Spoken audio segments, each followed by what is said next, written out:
This movie felt like the third part in a trilogy of Everything Everywhere All at Once, Past Lives, and now The Materialists. Bing bong! I went to go see The Materialists the other day. It's a movie that I've been getting a ton of TikTok ads for, and it's got a cast that is very interesting to me. I like Chris Evans. I like Pedro Pascal. I'm not the biggest Dakota Johnson fan, but I think she's a good actor.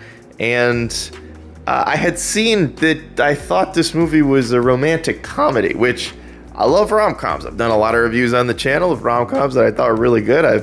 I've just been a fan of the genre for a long time. Look, I know it can be a little predictable. I think that's fine. There's nothing wrong. Like, look, fucking Mission Impossible, it always works out, right? You've seen all this, like, 8 Mission Impossible movies. It can't be that impossible because he succeeds in the end, right? Like, there's nothing wrong with a genre that is inherently a little bit predictable. The only problem is, this is not a rom-com. I actually think The Materialists is one of the best movies of the year so far. I also think this movie felt like the third part in a trilogy of Everything Everywhere All at Once, Past Lives, and now The Materialists. 3 movies that all have a very interesting take on modern dating, love, relationships, and how all of these things work in the current version of the world that we live in.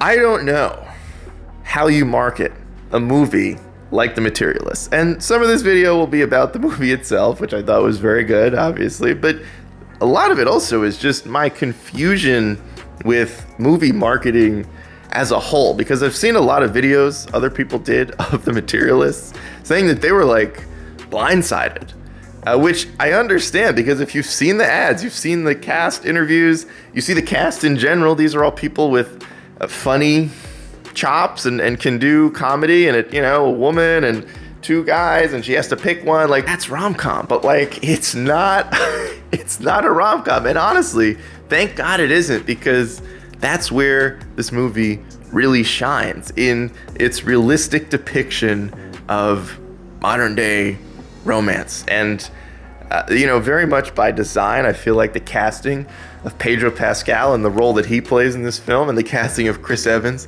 in the role that he plays in this film, very on purpose, almost as if those roles were written specifically for those actors. Same with Dakota Johnson. It all feels very deliberate. And just a side note, Chris Evans is like, when he's not forced into Marvel stuff, he's like a really good actor. Like, it honestly is like you see him in Knives Out, where he plays like this douchebaggy character, and then you see him in The Materialists, where he plays just a very real person. And like, yeah, I don't know, part of me, this is kind of like with a lot of people in the MCU, where it's like, damn, I kind of wish you hadn't been stuck as like this character for like 15 years. But they're all fantastic, and this movie makes a lot of very interesting commentaries on modern day relationships and dating.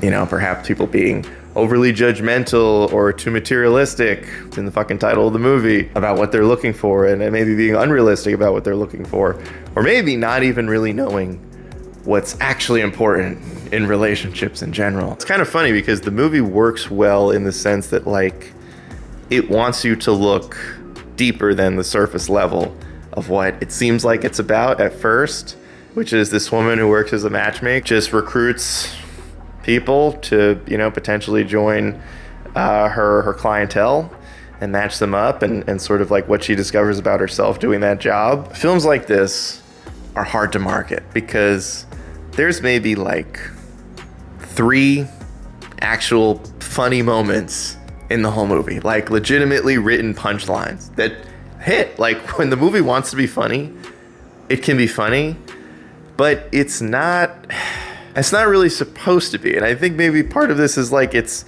trying to reimagine what a rom-com could be. Like, it doesn't have to be laugh out loud comedy for 90 minutes. And in fact, this movie kind of pushes closer to 2 hours, which is good, because there is a specific point towards the end of this film that feels like a rom-com ending, and then the movie keeps going. And I really appreciate that. Like, so an extra 20 minutes, almost as if it was a rom-com, it would have ended, but since it's not, we have much more story to show you that's all very important in how this movie ends. I don't know how you market this movie in a way that makes people want to go see it. It almost feels like inherently you have to mislead the audience because it's got a very rom-com-y cast, and I think, you know, I haven't watched the trailer, but I think you could definitely cut up a trailer in a way that makes this movie look like it's hilarious and kind of lie to the audience about what it's really about.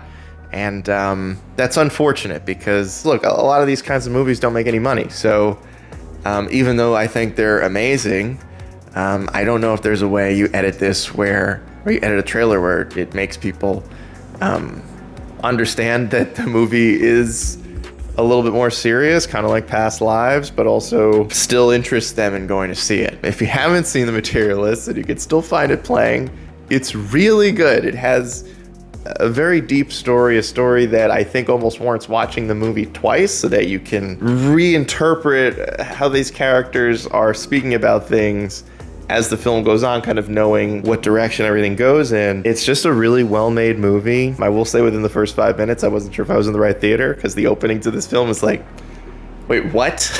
Like, what's happening?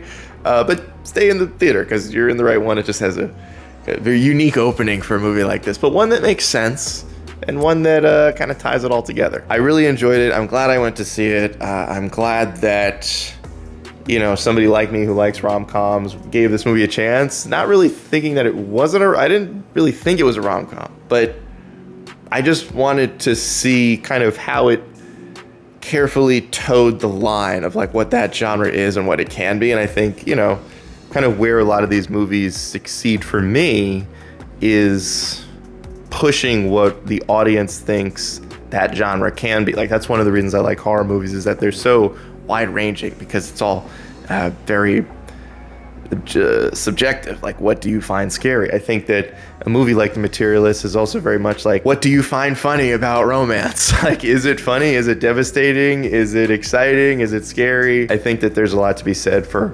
the way this movie picks apart modern relationships. And so if you can get a chance to see The Materialists, highly recommend it.